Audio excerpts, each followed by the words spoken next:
Hello students, today we shall discuss lesson number 4, Ancient Civilization, part 4, Greek Civilization.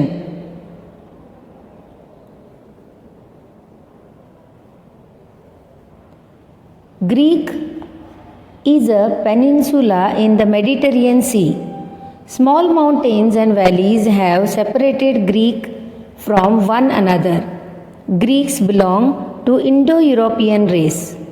The Aeolians, the Indonians and Dorians are the different tribes of ancient Greek.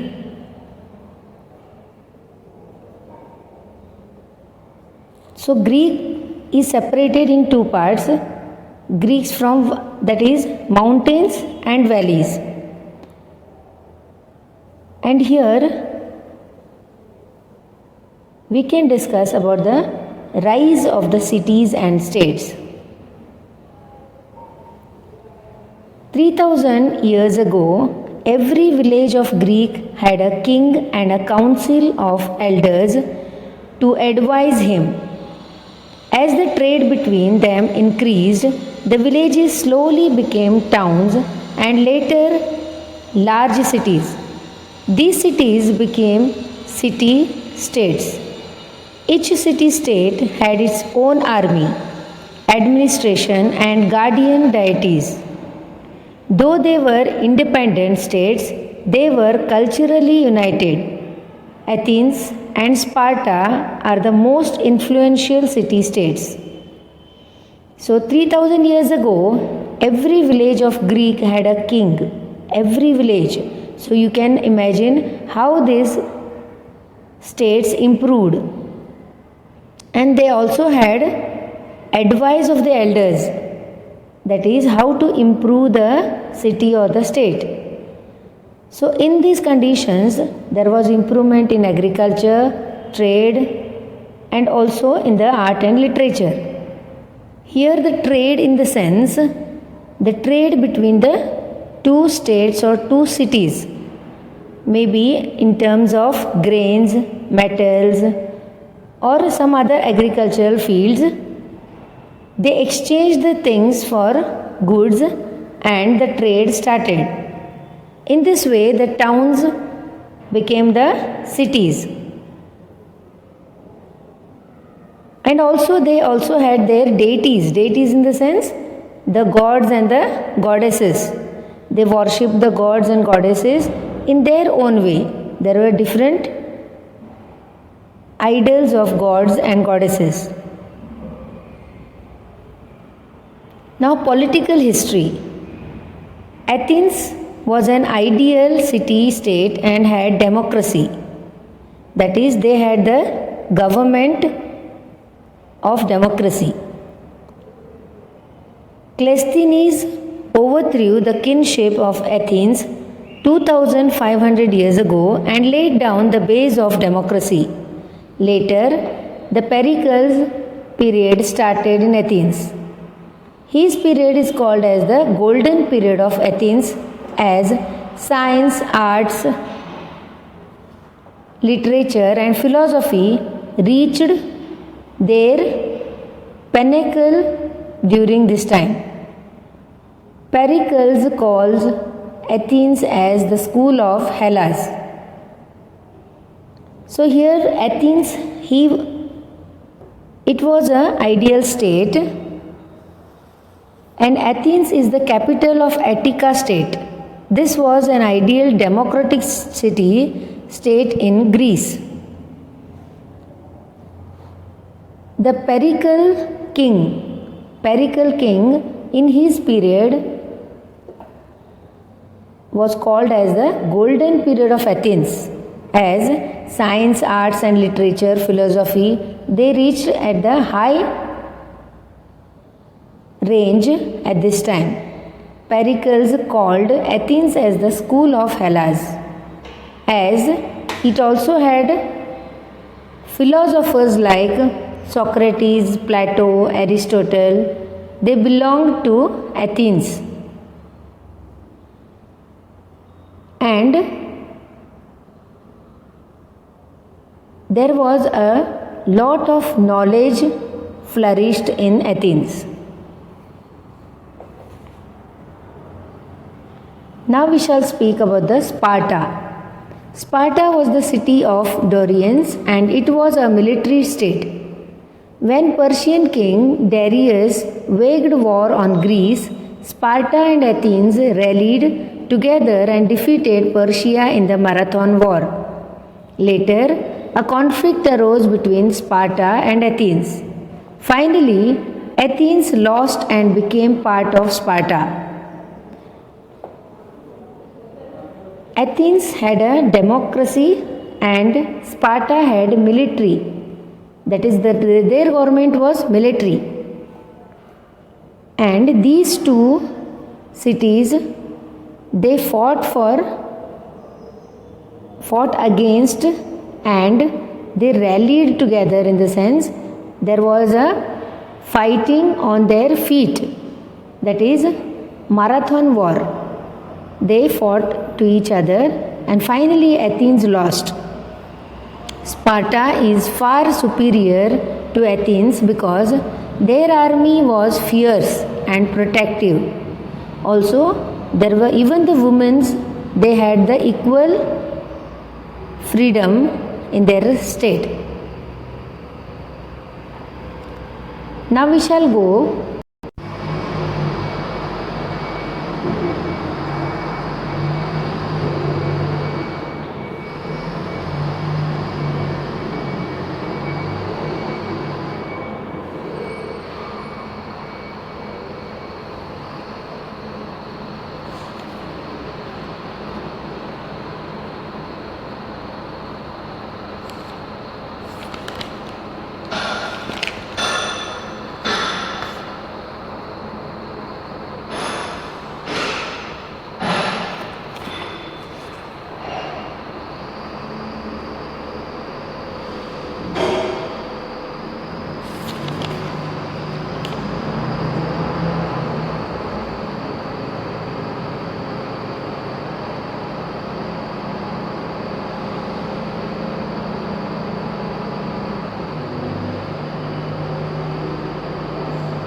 ಗಡ್ರ ಅಂತ ಆವಾಜ್ ಬರ್ಲಿಕ್ಕೆ ಅದಕ್ಕೆ ಸುಮ್ಮ ಕೂತೀನಿ. Greek ಸಿವಿಲೈಸೇಷನ್ನ ಇದು ಮಾಡಿಲ್ಲ, ಎನಿಮೇಷನ್ಸ್ ಹಾಕಿದ್ದಿಲ್ಲ, ಹೆಂಗೆ ಮಾಡಿಕೊಟ್ಟು ಇಲ್ಲ ಹಾಕಿಯಲ್ಲ ನೋಡು. ಅದು ಆಮೇಲೆ ಅನಿಮೇಷನ್ ಚೆನ್ನಾಗಿಲ್ಲ, ಅದು ಸ್ಲೈಡ್ಸೇ ಟಚ್ ಮಾಡಿದ್ರೆ ಹೋಗ್ತಾ ಹೋಲ್ ಬಿಡು ಸಾಕು. ಈಗ ಇದು ಮಾಡಿಕತ್ತೀನಿ, ದರಿದ್ರ ನೋಡಿದ್ರೆ ಅದನ್ನು ಒದರ್ಲಿಕತ್ತಿದ್ದಾನೆ. ಆಮೇಲೆ ಏನು ಸರಿ ಮಾಡಿಲ್ವಾ ನೀ? ಇವೆಲ್ಲ ಚಂದ ಅಟ್ಯಾಚ್ ಮಾಡಿ ಕರಿ ಕರಿ ಕರಿ ಕರಿ ಏನು ಕಾಣ್ತದೆ, ನೀವು ದೊಡ್ಡ ಮಾಡಬೇಕು. ಕರಿ ಕರಿ ಸ್ಲೈಡ್ಸ್ ಚಂದ ಚೇಂಜ್ ಮಾಡಂತ. ಈಗ ಅದು ಅದೇ ಎಡಿಟ್ ಮಾಡ್ಲತ್ತಿದೆ, ಅನಿಮೇಷನ್ಸ್ ಹಾಕ್ಲತ್ತಿದೆ ನಾ ಇದಕ್ಕೆ.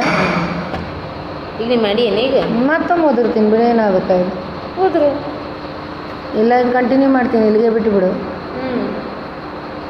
ಅನಿಮೇಷನ್ಸ್ ಹಾಕ್ಲೇಬೇಕಂತೇನಿಲ್ಲ, ಈಗ ಇದಿಲ್ತನ ಮಾಡೀನಿ. ಈಗ ನಿನಗೆ ಹಿಂಗೆ ಕಾಣ್ತದೆ ಫೋನ್ ಸಣ್ಣದದ ಅಂತ ಹೇಳಿ ಎಲ್ಲರೂ ಫೋನ್ದಾಗೆ ನೋಡ್ತಾರಲ್ಲ. ಹ್ಞೂ ಖರೆ ಸಣ್ಣದದ, ನೀನು ಇಷ್ಟೇ ಕಾಣ್ತದೆ. ನೀನು ದೊಡ್ಡ ಫೋನ್ದಾಗ ಇಲ್ಲ ದೊಡ್ಡ ಫೋನ್ದಾಗ ನೋಡೋದು ಚಂದ ಕಾಣ್ತದೆ ಅಂತ. ಅವು ಬ್ಲ್ಯಾಕ್ ಅದು ಮಾಡಬಾರ್ದು, ಅಟ್ರಾಕ್ಟಿವ್ ಇರಬೇಕು ಅಂತ. ನೀವು ಮುಂದಿನ ಮಾಡಿ ಇಲ್ಲಿಗೆ ಅದು ಸಾಕು ಬಿಡು. ಅಷ್ಟು ಇಷ್ಟು ಹೋದ್ರೆ ಬರ್ತೀನಿ ತಡಿ.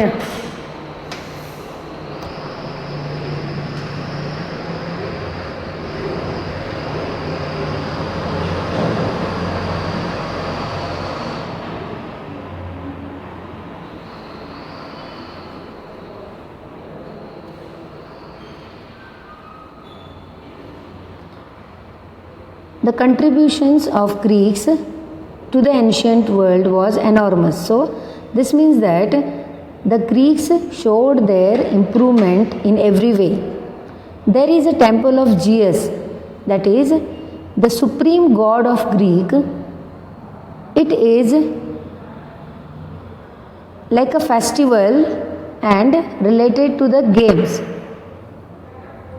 Here the countries participated in the modern Olympic Games, and these are the games which are played for after every 4 years. Over 50,000 countries take part in it, and this was possible in Greek, that is in Greece. The contributions to the field of philosophy by Greeks is immense value, and Socrates was the renowned Greek philosopher. Aristotle, even the king Macedonia, Alexander the Great, he had memorable things done in Greek.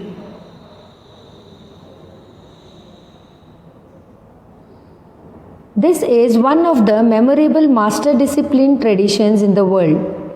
Plato established an educational institution called academy. Demosthenes was an expert orator. Homer, a blind poet, wrote 2 epics, the Iliad and the Odyssey.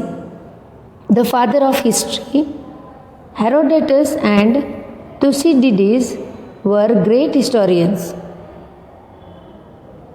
Aeschylus, Sophocles and Euripides were great dramatists. They have immense contributory to the world literature. The temple of Athena, the Parthenon, which was built by Pericles, is the best example of the Greek architecture. The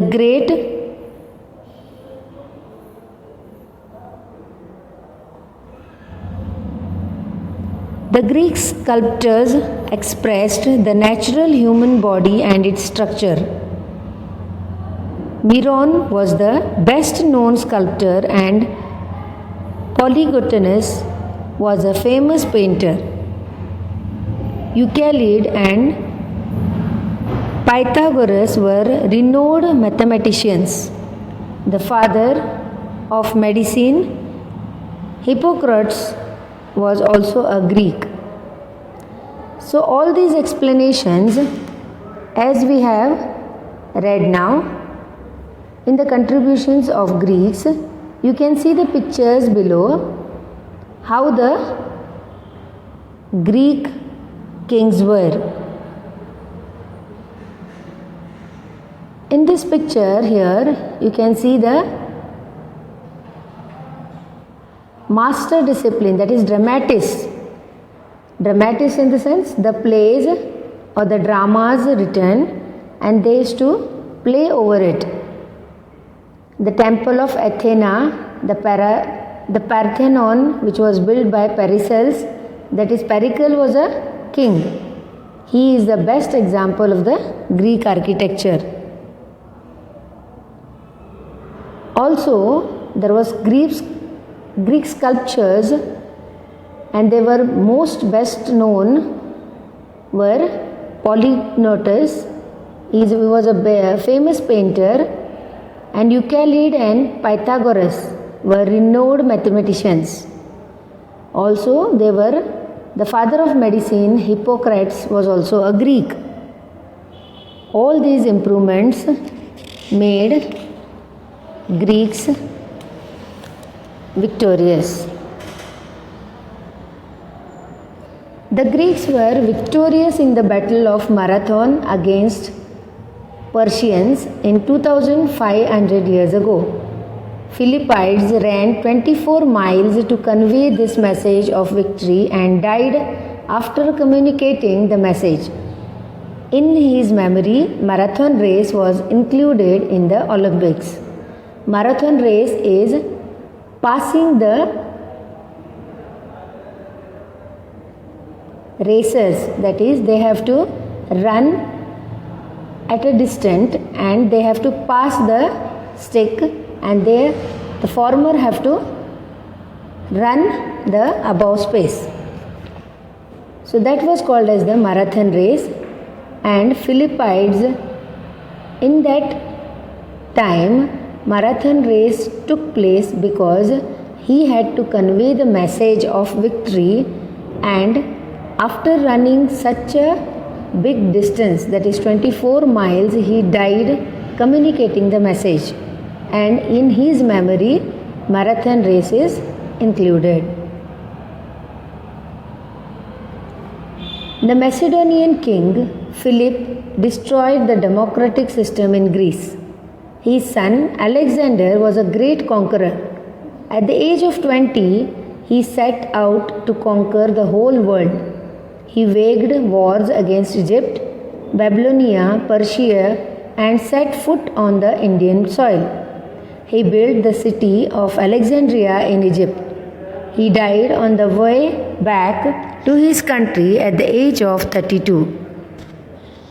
So Macedonian king Philip, he was a democratic, and his son Alexander was a great conqueror. That is, he fought with the other countries and he was victorious. At last he even stepped to India. But